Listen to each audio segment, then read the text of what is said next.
Talking of controversy, though, let's talk about Christmas shoplifting, shall we? If you're a shopkeeper in particular, you might be sick to the back teeth, frankly, of your stock being nicked.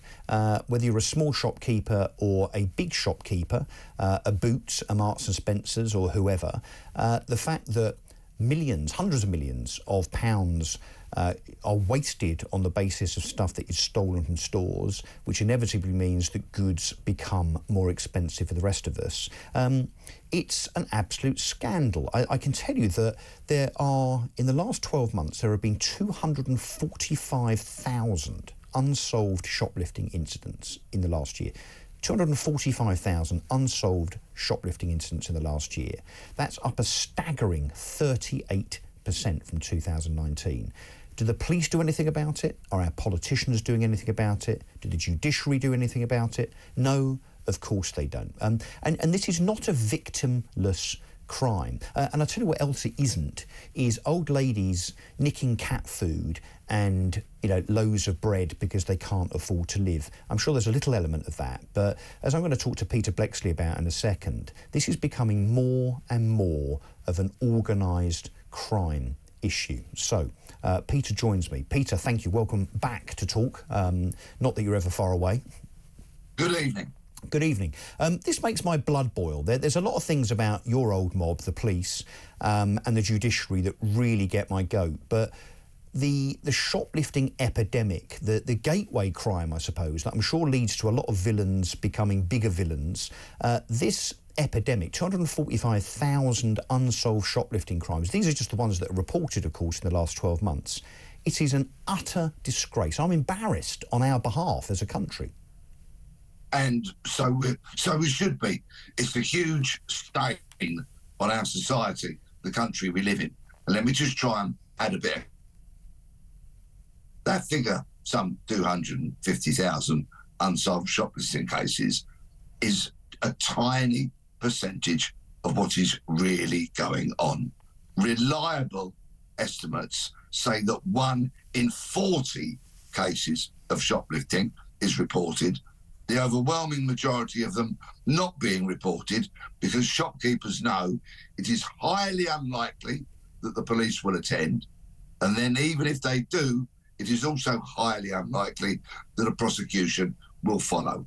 We have a rampant epidemic of shoplifting blighting every street in our nation, and quite simply, very, very little is being done about it. Well, nothing's been done, is it? I mean, and it's not even seen as a crime anymore, is it, by police forces up and down the country, really?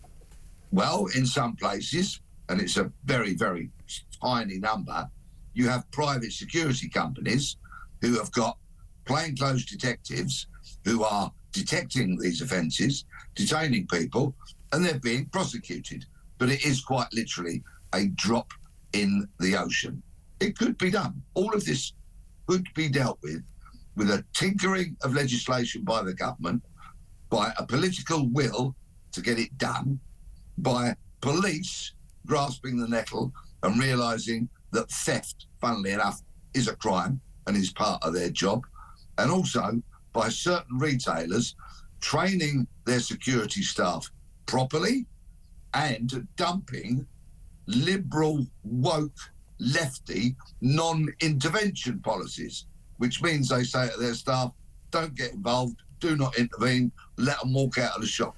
It's a national disgrace. And Peter, what does happen if a security guard or a member of the shop staff or indeed a member of the public does seek to get involved? I mean, we see these things on social media sometimes where, you know, we do see a have-a-go hero every now and again, you know, a security guard that says, no, mate, you're not taking that trolley full of electrical goods out the doors of Curry's or wherever it might be, and they stop them and there's an altercation and so on. Where does the law land in terms of supporting that intervention? Theft is what is known in legal terms as an arrestable offence. It carries a punishment of imprisonment over 5 years. So therefore, a member of the public, a store detective, a private detective can intervene and does have a power of arrest to detain somebody for the offence of theft. That's cast iron. It's on the statute book. Of course, there are challenges when it comes to depriving somebody of their liberty, taking hold of them and saying, you're not going anywhere, sunshine, because that's exactly what you're doing. You're taking them into custody, in essence, but you're allowed to do that. The law allows you to do it. What I wouldn't want people doing is making a bad situation worse, for example, and not being aware of what force they could use if the offender started to kick off and didn't want to be detained.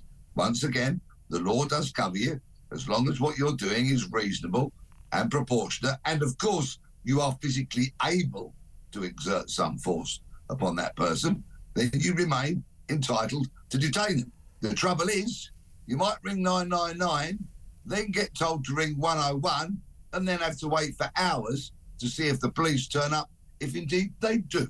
But Peter, are the police more likely to turn up if someone has apprehended that perpetrator? You would like to think so, and there are key buzzwords that you can use that actually the police are always on kind of red alert to. If you can say, for example, there is an element of threat, or somebody is vulnerable, or there is violence being committed, those kind of words tend to get the attention of the police a bit more quickly. But again, you see, because our police in the last couple of decades have basically degenerated from being a police force that enforced the law, patrolled the streets, prevented crime and investigated crime when it happened, because it's morphed courtesy of the pathetic police leadership that's polluted the corridors of policing power for the last couple of decades, it's morphed into a social service, because all those highly educated senior police officers willingly took on jobs which really weren't the police's job in the first place. They loved it. They even came up with a stupid expression that said, we're the service that doesn't say no. Well, of course, that's why the police service has got itself in such a dreadful situation in many regards, and it needs to actually reconnect with what it's there for, be the police service that the public want and desperately need, and moreover, what shopkeepers really need right now. And Pete, the fascinating thing for me, or rather the even more disgraceful thing, not just fascinating but horrifying and disappointing, is that according to stats that I looked at earlier on, there are now 147,000 police officers in England and Wales, so just above the previous high, so a so-called all-time high. This is police officers, not just total police staff. Yet there was a poll done recently where half of the population of Britain that was polled said that they never see a police officer on the beat. So we can't use the excuse that there aren't enough police officers. I mean, and we know that the Tories cut, Theresa May cut police officers back in her day, but obviously they gradually crept back. Where the hell are they? Well, many of them are behind desks doing roles that could and should be filled by civilian staff. Many of them are suspended.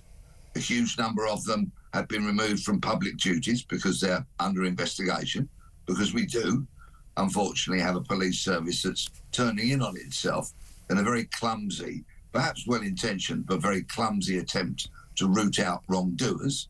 And, of course, being on the front line, like so many brilliant, courageous men and women are as we speak, is a very difficult job. But those men and women are invariably going from one 999 call to another 999 call, and so it continues throughout the entirety of their shift. Which is why we only ever see them now really as a response force rather than a prevention force.